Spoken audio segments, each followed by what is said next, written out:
Well, hello again, train party people. Larry here with episode number 32 of my South Olympic Branch Update series. Thanks for joining me again. And this time, I'm going to start on a couple of new things that I got in the mail today. This is Wago Connectors, and I got these from Amazon. And the reason why I'm interested in these is, and these were my friend Jesus, the electrician, told me about these things. They're fairly new on the market. I'm trying to get it in here so they won't fall off the layout. And they are sort of a replacement for a wire nut. But you'll notice, you'll see how it's got all these little separators right here. Well, this is a 5 opening piece here, and I can actually flip up this, and when if I stick the wire in there, stripped to 11 millimeters, and then I flip it down, you hear it click. The idea is that it'll lock wire into place, and then I could just use that for a little bit of power distribution.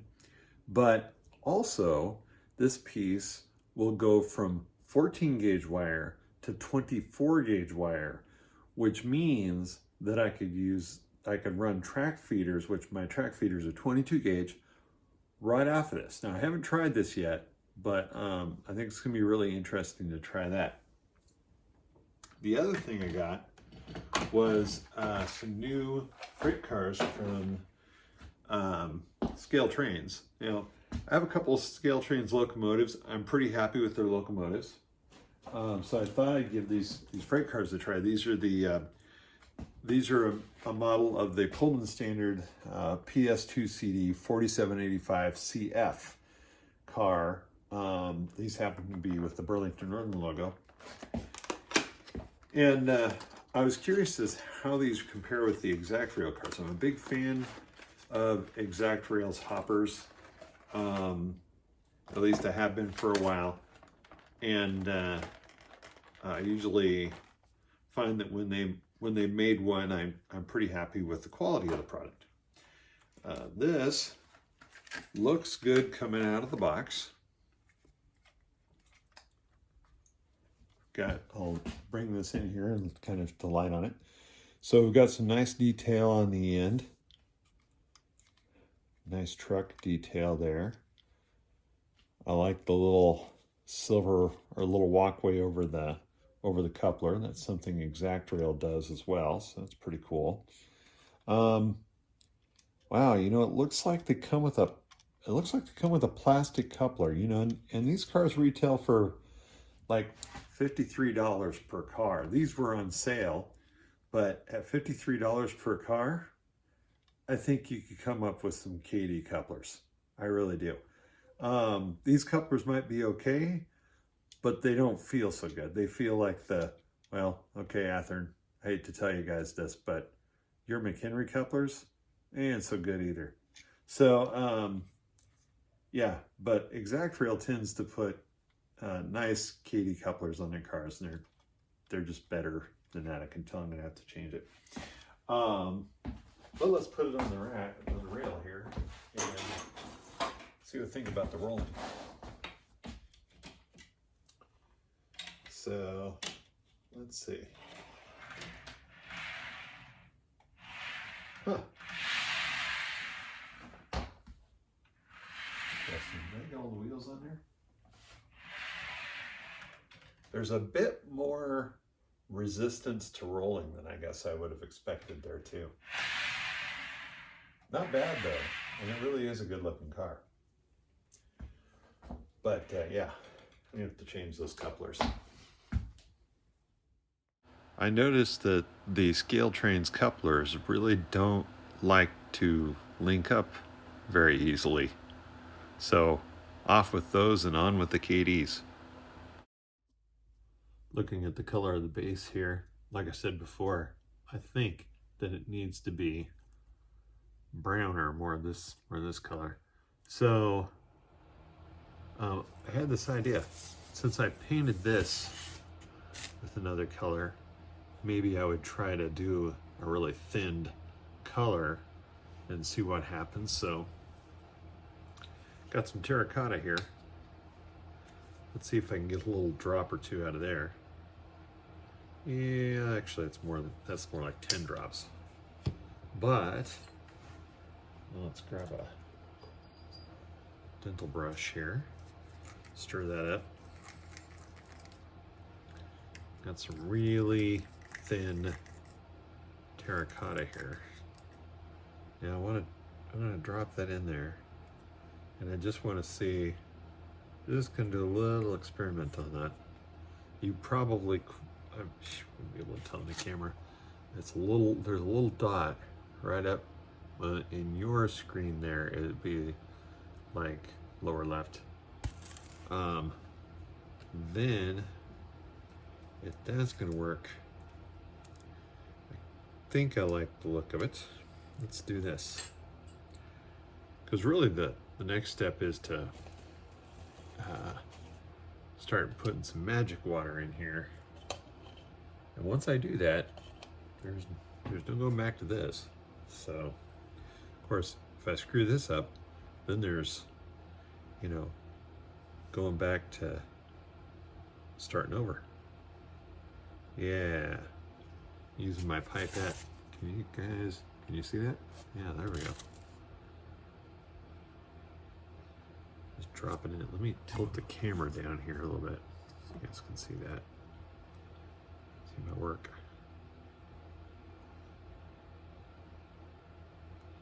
What this will do, this will give my base a little bit more color, a little bit browner. So you may think this is going to be a lot of brown, and it is, but once I get the water over the top of it, and on the sides here, on the river, you know, there's a lot of green, there's a lot of other colors. So that'll look better.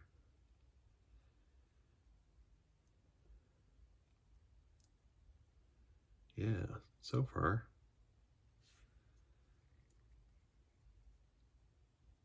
So far, I think this is a good addition to it.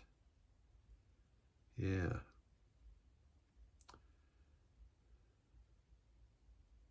Even if it doesn't work out for this experiment, which I'm thinking it will.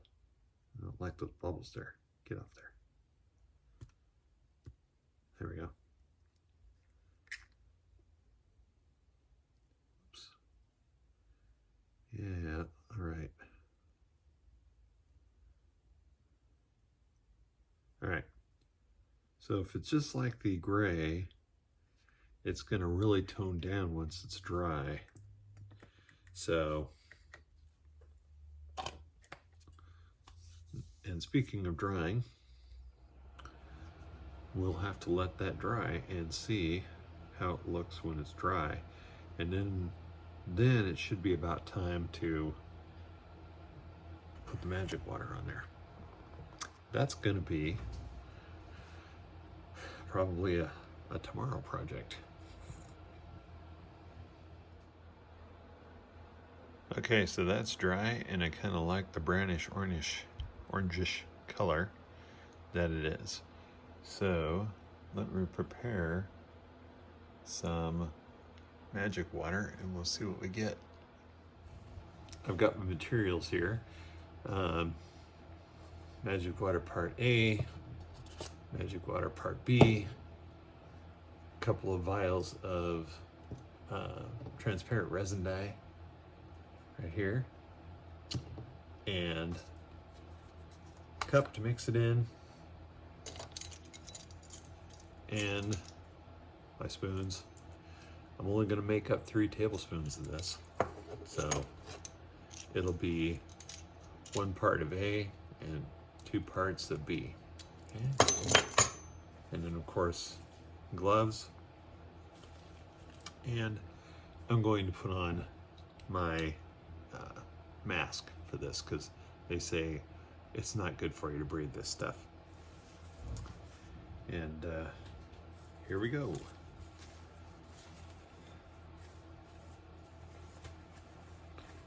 I'm just going to go ahead and let the video run while I prepare. And I'll chop it later.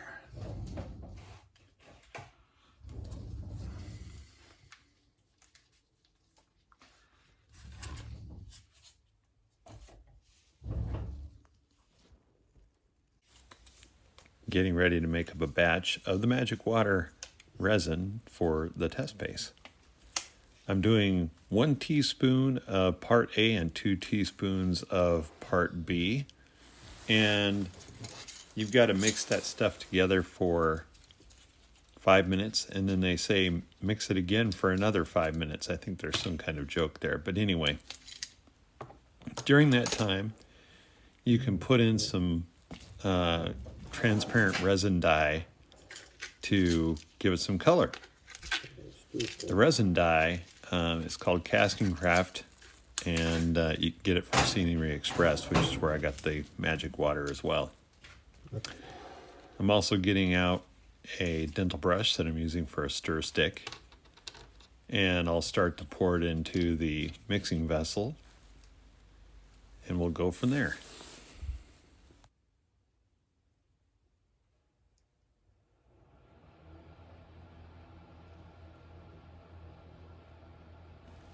You'll also notice I'm wearing nitrile gloves here because I don't really want to get this stuff on my hands.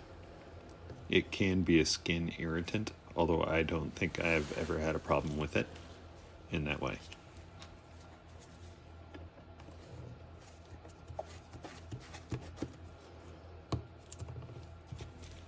You'll also notice the second bottle that I grabbed seems to be bigger than the first one, and it is.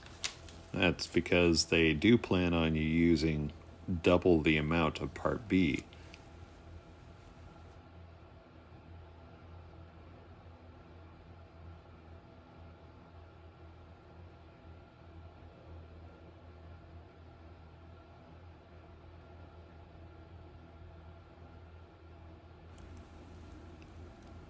And because I'm kind of a klutz who will knock stuff over, you'll notice I'm putting the cap right back on these things.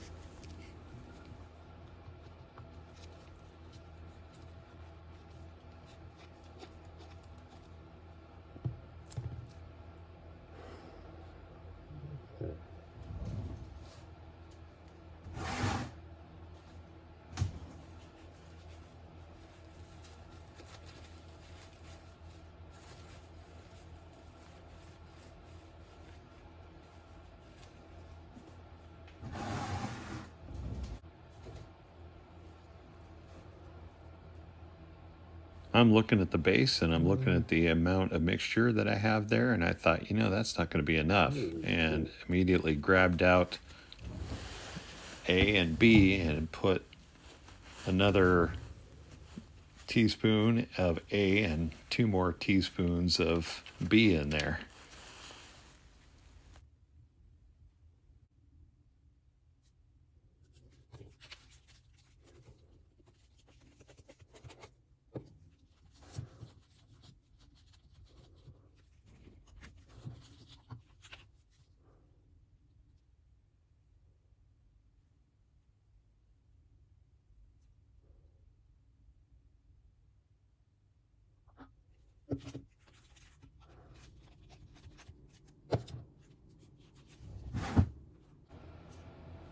Here we go with the red Casting Craft transparent dye.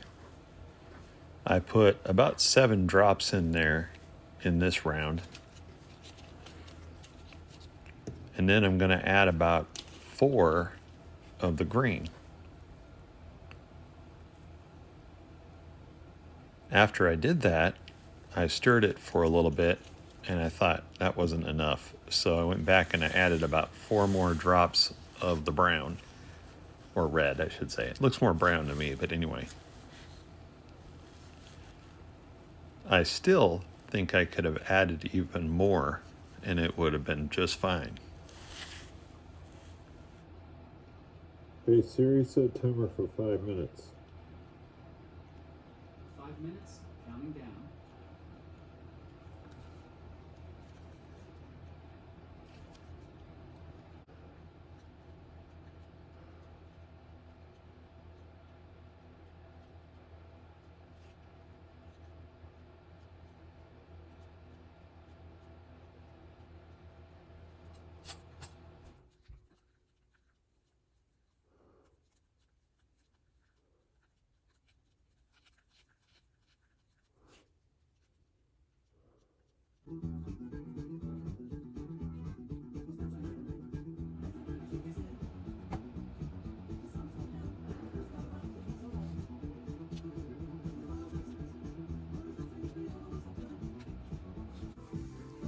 In the background, it's playing Last Train to London by Electric Light Orchestra. Seems pretty appropriate. Here goes the first 5 minutes.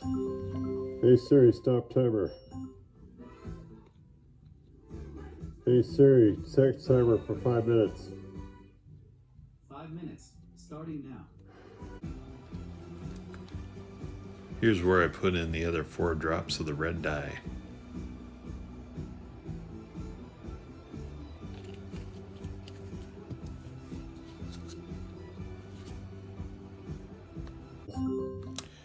Well, ladies and germs, it's the moment we've all been waiting for. We finally get to pour the resin. So I'm grabbing the test base and we'll just fill it in. One thing that I meant to do and forgot to do, but I will definitely do it on the railroad, is paint some matte medium along the edges of the river. This will keep the resin from trying to climb the edges and kind of be absorbed, or keep it from being absorbed into my gravel bar.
There are always a few bubbles and a little bit of teasing to do of the resin.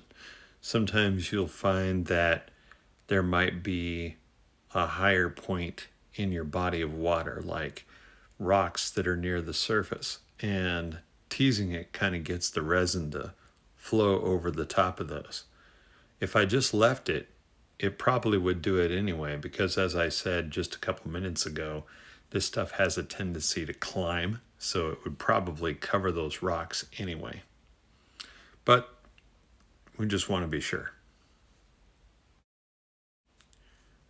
Okay, so we're about done, and then it's just to wait, give it 24 hours, and see what it looks like tomorrow.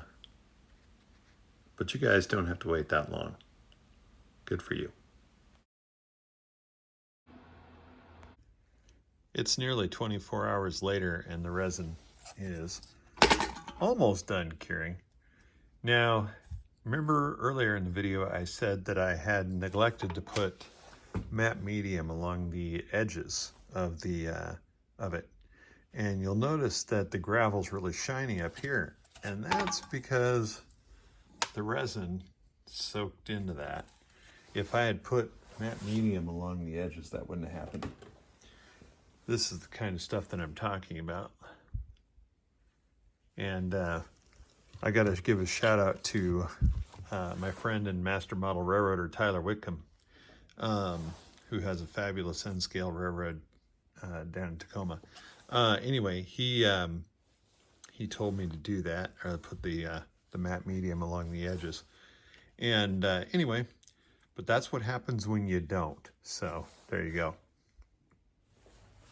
Well, even though it's been 24 hours, the train room still smells a lot like the curing resin. I wish I had thought to put that in the bathroom with the vent last night. But anyway, I think I'm going to call that good for episode number 32. Appreciate y'all joining me, and I hope you're having fun out there watching the videos and playing with your trains. We'll talk again soon. Until then, stay safe.